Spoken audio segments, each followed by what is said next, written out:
This is Neha and welcome to my YouTube channel इतिहास की NCERT। हम लोग गुलाम वंश के बारे में पढ़ रहे थे, जिसमें हम लोगों ने ये जाना था कि गुलाम वंश की स्थापना कुतुबुद्दीन ऐबक ने 1206 ईस्वी में किया था और कुतुबुद्दीन ऐबक की मृत्यु के पश्चात इल्तुतमिश गद्दी पर बैठा था और इल्तुतमिश ने अपने शासन के समय ही अपना उत्तराधिकारी अपनी पुत्री रजिया को चुन लिया था।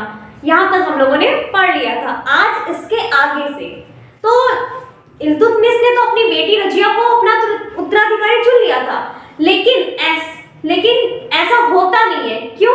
क्योंकि जो सरदार थे और उलेमा थे, इनके विरोध के चलते इल्तुतमिश की जब मृत्यु हो जाती है तो उसके बाद उनका पुत्र जो था, अर्थात इल्तुतमिश का पुत्र और रजिया का भाई रुकनुद्दीन फिरोज शाह गद्दी पर बैठ जाता है। जैसे कि हम लोग इसका नाम लिखकर पहले जान लेते हैं। रुकनुद्दीन फिरोज शाह गद्दी पर बैठ जाता है। और जो ये रुकनुद्दीन फिरोज शाह था, ये अयोग्य शासक था, इसलिए कुछ ही माह तक इसने शासन किया था और इसके बाद फिर रजिया सुल्तान गद्दी पर बैठ जाती है। 1236 ईस्वी में दिल्ली की गद्दी पर रजिया सुल्तान बैठ जाती है। कब बैठती है? 1236 ईस्वी में। तो अब हम लोग रजिया सुल्तान के बारे में पढ़ेंगे। रजिया सुल्तान, और रजिया सुल्तान कौन है? ये है प्रथम महिला मुस्लिम शासिका और इसका समय काल क्या है? 1236 ईस्वी से 1240 ईस्वी तक। ये जो रजिया है, रजिया सुल्तान, ये प्रथम महिला मुस्लिम शासिका है और इसे इल्तुतमिश ने अपना उत्तराधिकारी चुना क्यों था? क्योंकि ये जानते थे कि ये जो इनकी पुत्री है वो योग्य शासिका है और इस कारण से इनके पिता ने अर्थात इल्तुतमिश ने अपनी पुत्री रजिया सुल्तान को अपना उत्तराधिकारी माना था। चूंकि कुछ विरोध के कारण रजिया सुल्तान से पहले इनका भाई रुकनुद्दीन फिरोज शाह गद्दी पर बैठा था, लेकिन वो क्या था? एक अयोग्य शासक था। इस कारण से कुछ ही माह तक शासन किया और उसके जस्ट बाद रजिया को गद्दी पर, दिल्ली की गद्दी पर बैठा दिया गया। और रजिया कौन थी? ये प्रथम महिला मुस्लिम शासिका थी जिसका समय काल था 1236 ईस्वी से 1240 ईस्वी तक। रजिया ने लगभग 3 वर्ष 8 महीने तक शासन किए। रजिया जो थी, वो जो स्त्रियों का पहनावा था इसने छोड़ दिया था और पर्दे में रहना ये सब छोड़ दिया था, क्योंकि मुस्लिमों में ये प्रथा थी कि बिना पर्दे के रह नहीं सकती, जबकि इसने ये सब छोड़ दिया था। और इन्हीं सब चीजों का कुछ लोग विरोध करते थे और वो नहीं चाहते थे कि वो रजिया अर्थात एक स्त्री के अंडर में काम करे और उन्हें ये सब काम पसंद नहीं आ रहा था। इस वजह से लोगों ने रजिया का विरोध किया। रजिया युद्ध में सेना का नेतृत्व भी करती थी और जैसे कि अमीर लोग जो थे, उन्हें शीघ्र ही ये एहसास होने लगा कि अब जो रजिया है वो हमारी बात नहीं मानेगी, क्योंकि ये जो थे अपने अनुसार अपना सुल्तान रखते थे और उन्हें अपने इशारों पे नचाते थे। लेकिन जो रजिया थी वो ऐसी नहीं थी, वो इनके इशारों पे नाचने वाली नहीं थी। इसलिए वो चाहते थे कि इसे जल्दी से जल्दी गद्दी पर से हटा दें। इसके लिए उन्होंने बहुत षड्यंत्र भी किया और अंततः उन्हें सफलता भी हासिल हुई और लास्ट में 1240 ईस्वी में कैथल हरियाणा में रजिया की हत्या कर दी जाती है और इस तरह से रजिया की मृत्यु हो जाती है। फिर रजिया के बाद उसका एक भाई और फिर इसके बाद धीरे धीरे 2 भतीजे भी गद्दी पर बैठते हैं कुछ समय के लिए और फिर ये लोग भी अयोग्य शासक थे। अतः इल्तुतमिश के जो छोटे पौत्र थे नासरुद्दीन महमूद को फिर लास्ट में दिल्ली की गद्दी पर बैठा दिया जाता है। तो अब हम लोग नासरुद्दीन महमूद के बारे में थोड़ा सा पढ़ लेते हैं।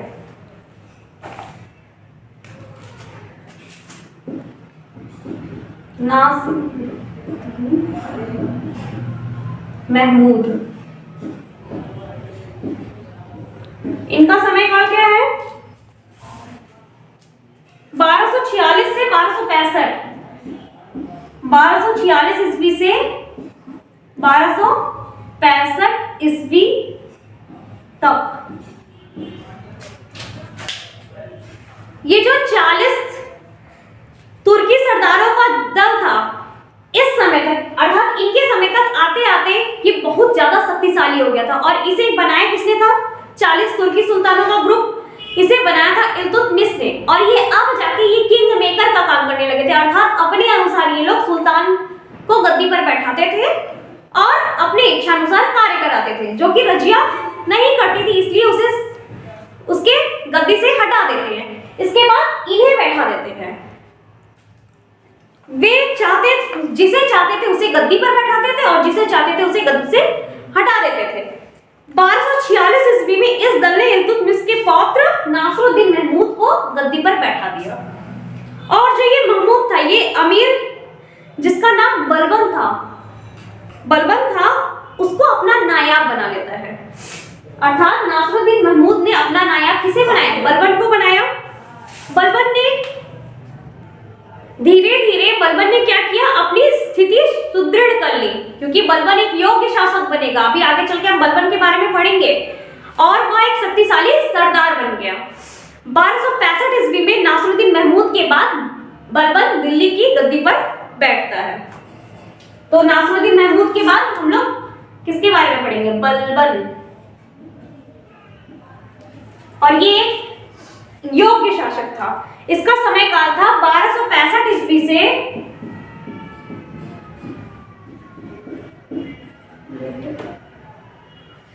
1265 ईस्वी से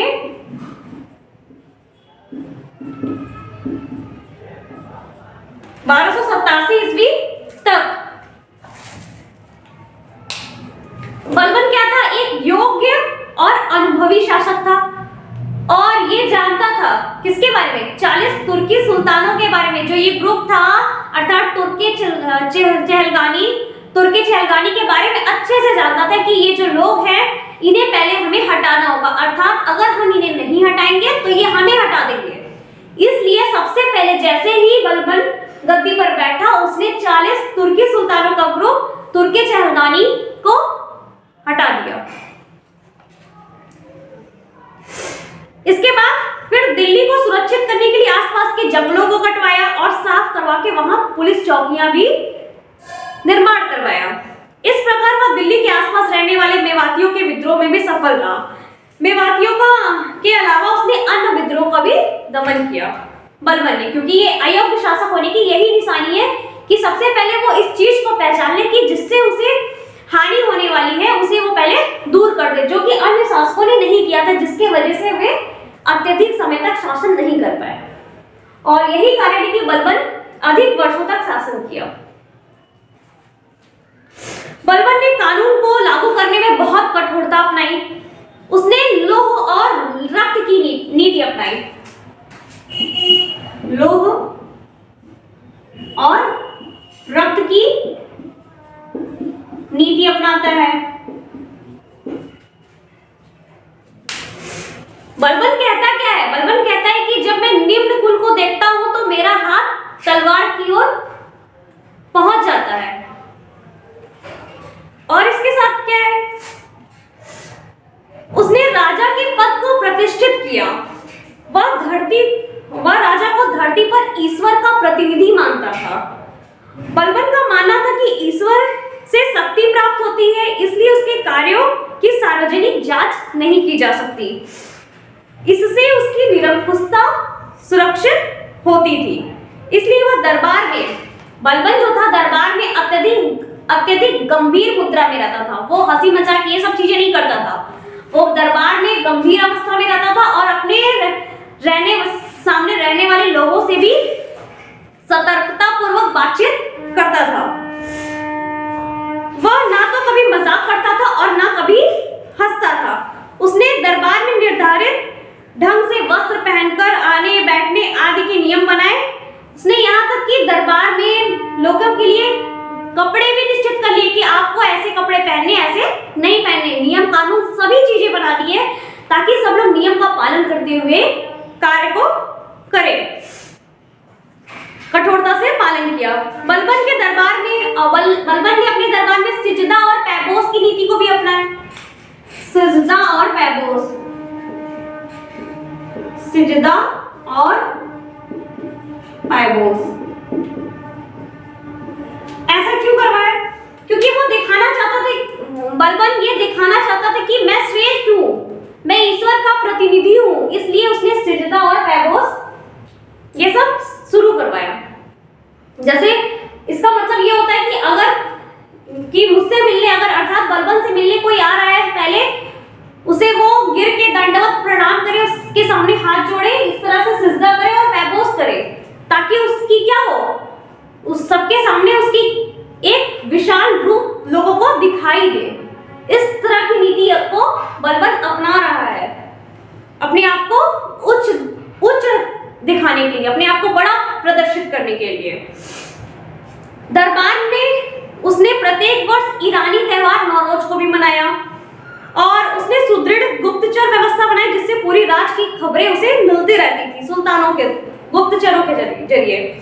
बलबन की प्रमुख विशेषता यह थी कि उसने सदैव न्याय को सुल्तान का प्रमुख कार्य समझा। उसने शांति व्यवस्था बनाए रखा और सेना पर भी बहुत ध्यान दिया और सेना को समय पर वेतन भी दिया करता था और इससे जो थी उसके कार्य पर सक्रियता बनी रहती थी।